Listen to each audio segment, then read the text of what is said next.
bon veri même le carré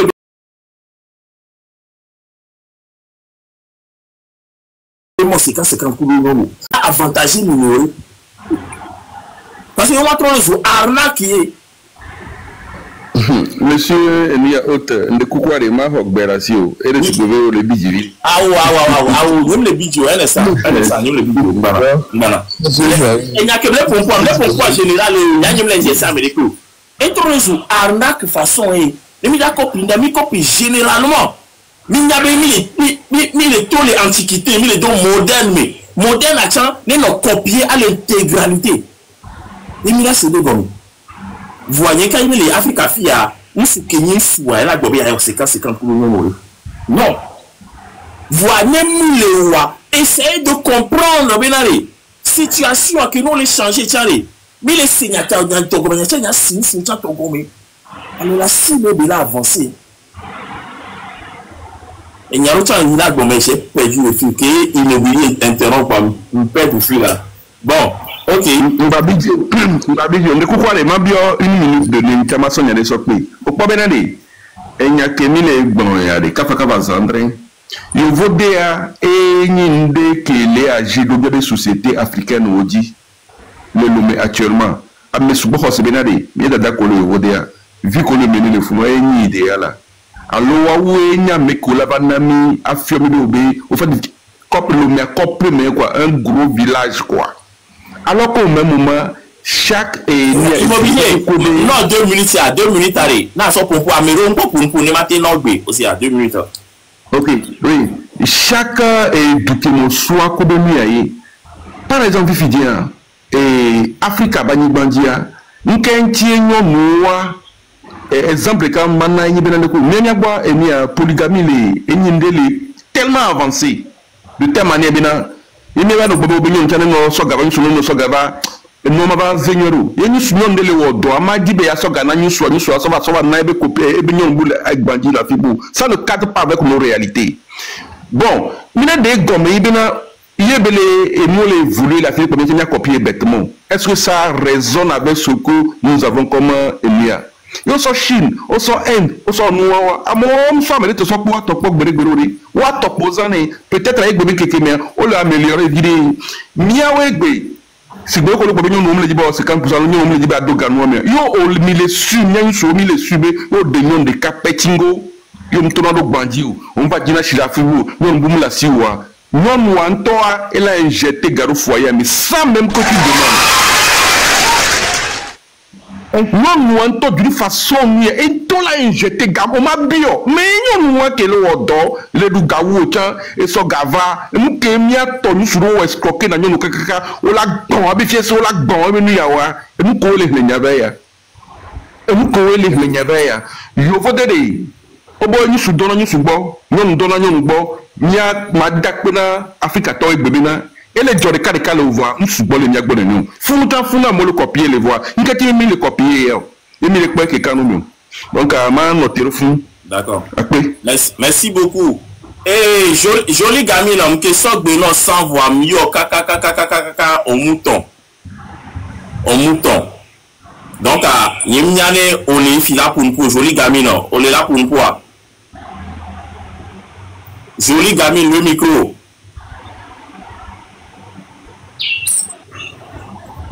Et voilà le commentaire de Fidien, mais le pour nous c'est bon, on va me troller pour nous, on me dit joli gamine, là pour nous le micro. Bon, ok. Et Maonyega, et Modessi, il va na maso bino si Maonyega le jinkona, maso bino Maonyega. Oui, Maonyega il va le bon. Ouais, joyeux. Ok. Madonya ti nyawa ma question me vele nyame. Est-ce que nous avons stable là? Est-ce que nous avons une sorte de stabilité? Est-ce que nous avons en quoi nous avons vu que les stables voient les aider nous suivre que les JAF vont pouvoir donc je pense que vous avez des questions maintenant. Oui, pas que en quoi n'est aidé parce que on me le bon temps ça venir aider en quoi venir les tokoudoué. Amianto le dolo amianto be da c'est non paresseux parce que pour le bureau on gabena on ne parle pas d'un gigolo, mais un gars qui se bat. Voir mon pas les stable, c'est le non, peut-être non, aller, le niveau de vie, et les djinnis soit. En quoi les tokuro nous souvenons qui se le battre, en quoi elle a cité et il y a des niveaux de vie. Voilà. Ok, je vais mettre un compte à rebours à 5 minutes. La charité bien donnée commence par soi-même. Donc, à M. Mekla intervenir pour la première fois 5 minutes. L'autre a rebondi à 1 minute à 2 minutes. Donc, je vais commencer par moi-même. Je pense que Tony a au-delà de l'époque. Ah, oh bon, il y a une minute qui, comme on dit là, si on a une minute qui va, on pas minute alors. Il y a une minute qui va, ok, vas-y. Ok. Bon, il y a pour la première partie, non, vieux que c'est que, avec aucun réussi et bénéfice de poids, mais nous sommes 50%. Nous sommes 50%. Je vais être peut-être au juste milieu. 50%. Nous, on doit donner sur le niveau, quoi. Nous, on doit donner sur le niveau. À mes péroanti. Au péroanti. Pour aller loin, à mes boboron, toi, elles n'ont même pas levé le petit doigt. Nous sommes gaïs. Elles n'ont même pas levé le petit doigt. Nous sommes gaïs, quoi. Nous sommes gaïs sur le niveau colère. Donc, alors là, tu as gloire, nous sommes incendiés, quoi. Et moi, puis à partir de gagner vainqueur, nous souviens qu'elle se battre. Et dans le diable, et dire qu'il y a un objectif que veut dire atteindre, nous que veut dire là, nous pouvons atteindre le niveau que veut atteindre, nous pouvons fou. Il y a une envie que est stable. Va donc on est nous soit. Mais tu es autour de toi.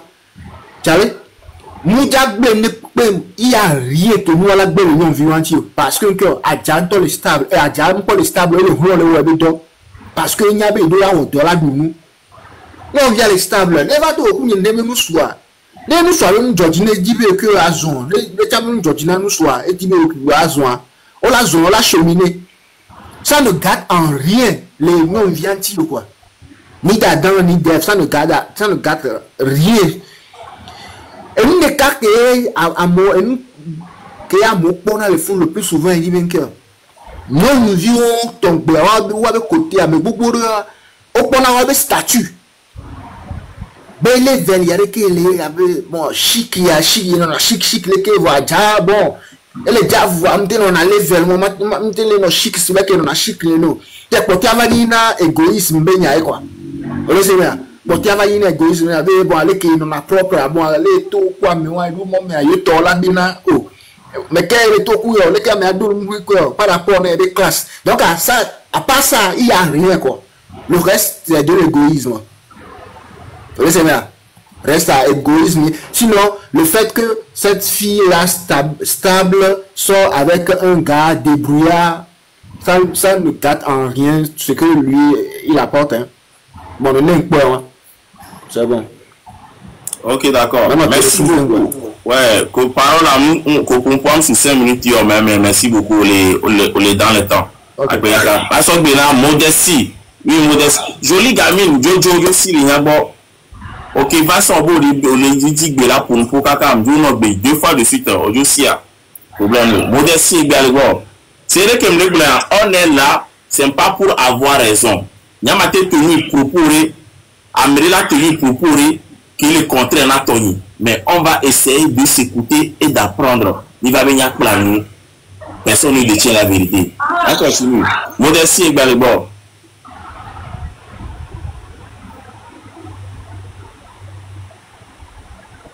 Modestie. La caméra. Modestie House. Bon, ok.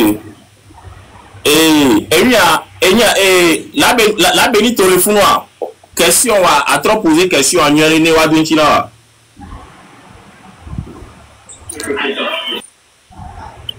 Alors, on a posé question, on ne parle pas d'un gigolo. C'est un homme qui ne fait rien. Ok.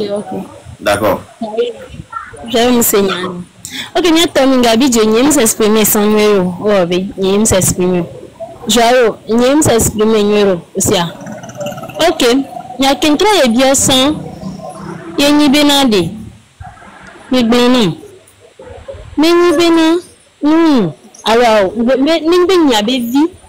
Nous vie. Dès qu'un sous-choix na vie, nous vidéo. Quelqu'un va vacher. Boa. Là, mais il y a une que m'a gbendo. Et il y a déjà comme ça avec bon garçon facile là. C'est on souhaite que nous cadre base fixe et le d'or certes. Femme, nous t'avons bien plat d'or. Alors depuis nous la l'union. Mais et d'or depuis nous la l'union. Là va nous gogo ni abevia. Que nous avait eu vu nous gens les doigts à niveau ya le fura bu menia. C'est nous tombe risque aller. Minyavo. Est-ce que Milano c'est il a dit nous na bevia ko et les côtés ware nous mauvais mais non et les côtés wa bien que parents boalo et Dieu boalo dès que mauvais amoba ho mebe soa be nous dia le nenia quelque question que nous les bien quoi Mathéo Yantina tonton joyeux ok problème Mia Dassi, hypocrisie de côté. Au jour d'aujourd'hui, on nous recommande quoi? D'investir dans l'humain. À investir dans le vie. Et va voir maintenant pour me remettre de boyer nous soit dit. Par exemple, il y a une fille, par exemple, il y a quelques components, nous vivons là signé. Et je vais mettre tout le paquet dans ces enfants-là. Pour sauver Sogodo, les vieux qui ont les dans Sogodo. Mais il va vers mes bénins. Nous soudeva gogo et à des fois même parents qui sont en cours na wabe futur amant ben yame voir et moi c'est vraiment normal parce que encore éducation qu'on a vu c'est tout secours à tout ce qu'on fait caca au niveau de donner caca et à se kubobé et vieux va les tokwa mêler le fait de amener au doigt c'est autre chose le fait de amener diplôme voix Eva non va prendre téléchan c'est autre chose amero le gba mene gomme ebe do o ma te po do ko la te wolo ebe e ho diplôme gan et donc il a quoi peut-être 800 000 900 000 dollars n'empêche pas ben en attendant ben va pas 800 000 900 000 dollars yo pas 200 000 dollars que tu là na homero abe le connaisseur abe et de benka ya school ke yiwa ino gudi no America kaka ino kaka e gbova e ma te odon. Mais même moment où le Gouagnan, dans ces conditions-là, moi je ne suis pas d'accord. Et je ne serai jamais d'accord. Nous sourire, Niam Jessia Medo et Béa. Oh, même temps, répétition qu'on a de vieux la Homéwan. Ils sont passés par là. À me garder vite pour voir les fions la Homéa. Ils ont donné les tipéris à travers le papa de l'enfant avec le monsieur qui nous sauve leur répétition. Il y a d'autres soucis, il y a un manœuvrage les chantiers de nous sur les tournées quoi. Mais il y a des diplômes dans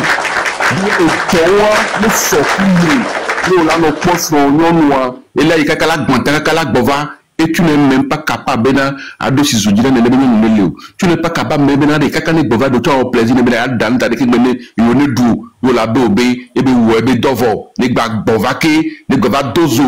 papa dans tout ça là le pour game les télévisions dit le pour jeux vidéo nous nous souris que nous et Amérique comme le contraire et ok si la femme c'est la responsabilité ok moyen mec bon ça ne vaut même pas la peine nous souvenons nous disons et gâteau de la femme au fait elle veut la sécurité par exemple mes premiers tonton joyeux dès que forme les doigts nous vidéo même bien comme la si on tonton forme et vous dire parce que il y a même comment te dire les mots dire quoi c'est la sécurité.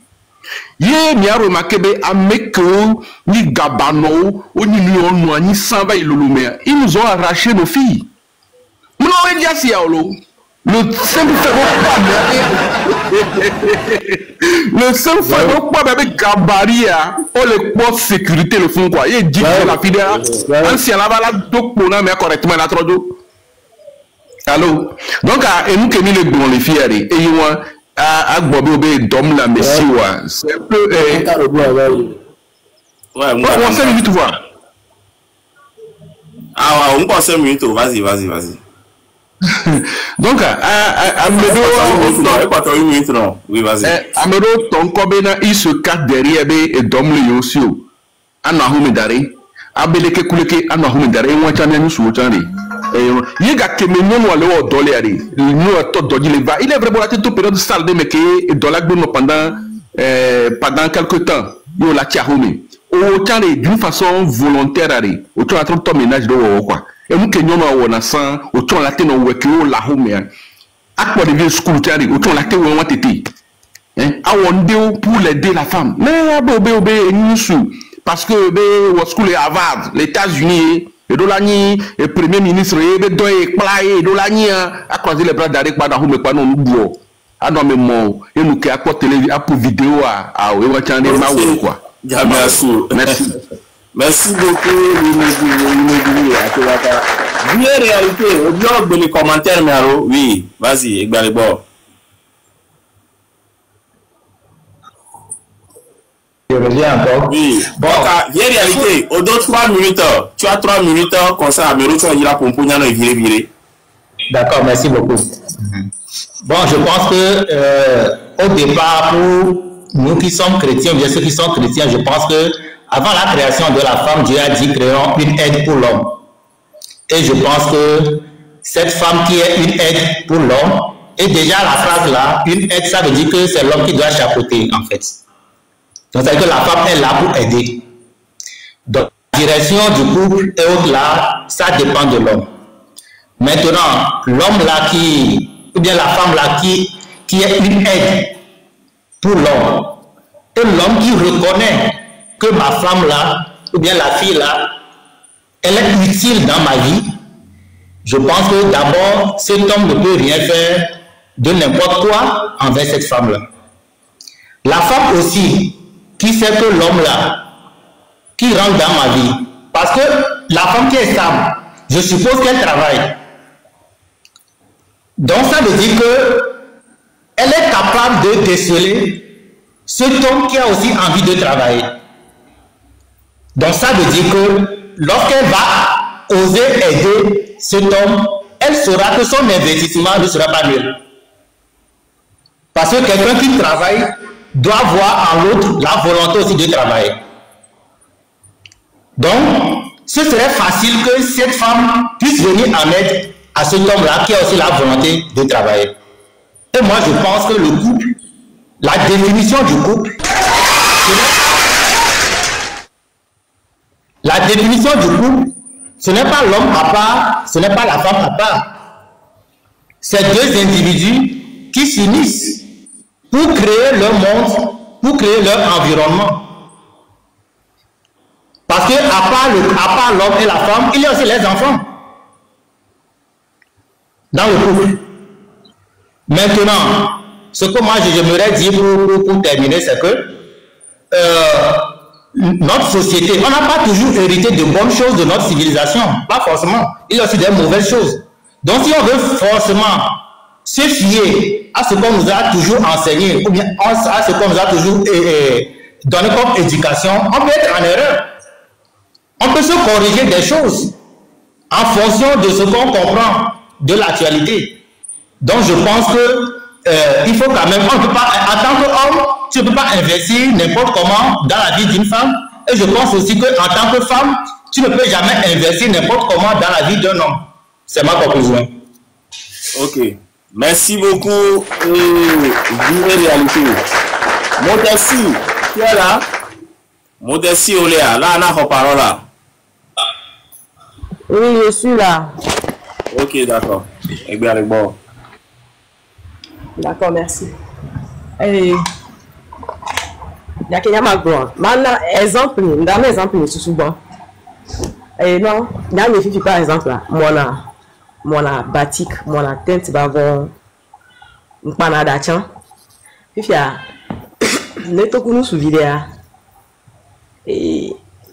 n'entend mona cadeau ne ok et y a que là fait vécu alors exemple en l'air ah au exemple yo fait vécu oui ok d'accord vas-y n'entend nana mais ma soeur voler n'entend que vers ton âme ado banya fokbo nanani olava ma padano bonya meni nya fokbo quoi même ma ya siga me fifia nde dro ma play no tout fifia wa me fifia opo ebe na e la signe bo donc aller nya les besoins me fifi nya aide wa o mano dina aide na même 1000 francs ola no to na mena c'est chaud il y a pas et moi fifia re que me debe mu soit à janvier me fifi nya le jagba les ouais non et qu'ils sont les places les ouais na on les bien me fifi les kwelo les javu fifia o le kwelo galasi niveau donc on va bien nyambo la namu et on fifia ni njagba les relations là ni matin nos relations quoi fifia on la tout les relations avec on va couper au non bien les matérialistes bon les matérialistes OK ya do ichina oui donc sinon n'a pas quoi fifia modestie au point ya ko gbon fia mais que daté donc souvent fifio mais que les filles là te benam nya so parole ya donc souvent du mais comme daté donc souvent du oui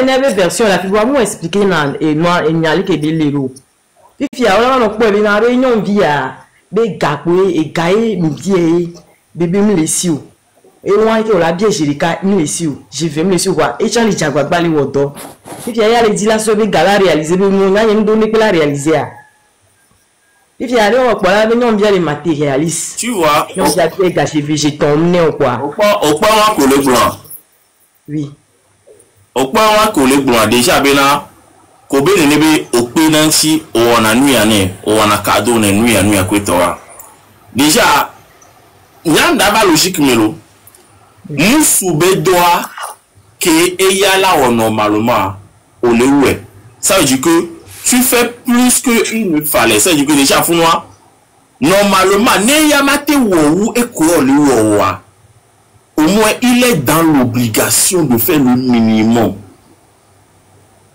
Il est dans l'obligation de faire le minimum. Il y a minimum à tchamou le tchabela ou même si n'est pas gassou wa. Le minimum à tcham le bela wa. Il y a selon moi, kafla. Selon moi. Ebe boto la fire. Moi, il y a boto.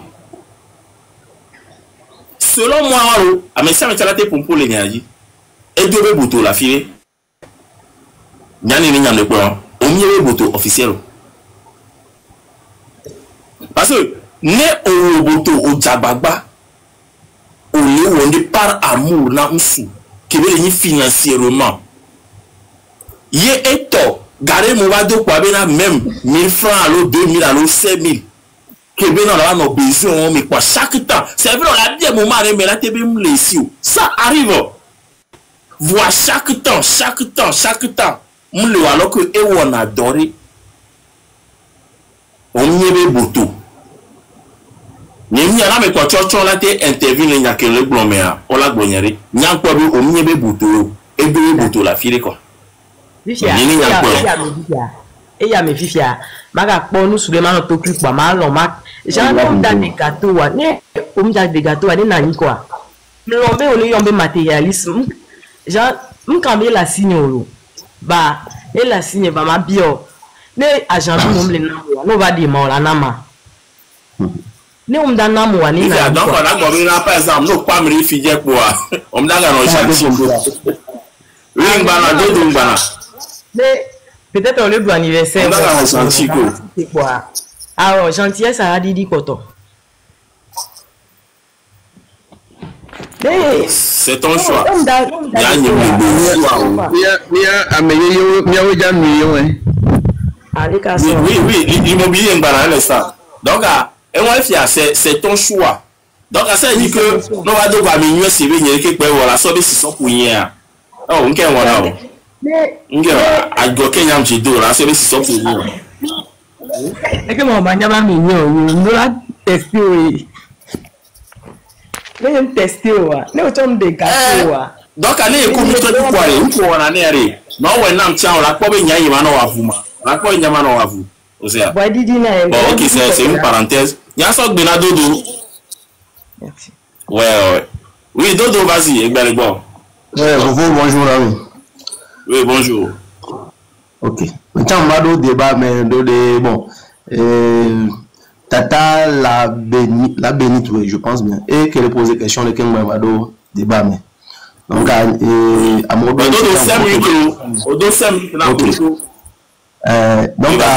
pratiquement, nous, que Tata Modestie Charles, il faut dire que la même chose.